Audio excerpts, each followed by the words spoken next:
time around, labas, inverted yung plug. Inverted na. Hinahamon nyo kami? Ha? Ano sa tingin nyo, tatakutin nyo kami? Kami matatakot sa inyo. Kayo na nga nagnakaw.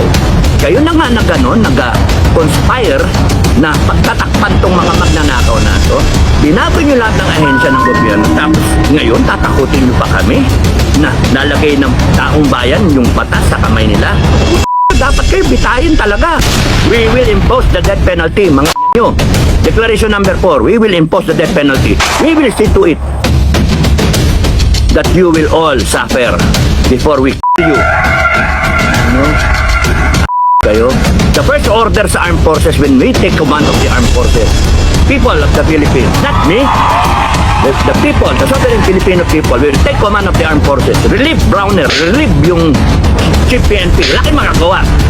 Kahit magtitiwala kayo, gagawin yung hero yung mga yan. Eh kaya nga nagkaganyan tayo eh.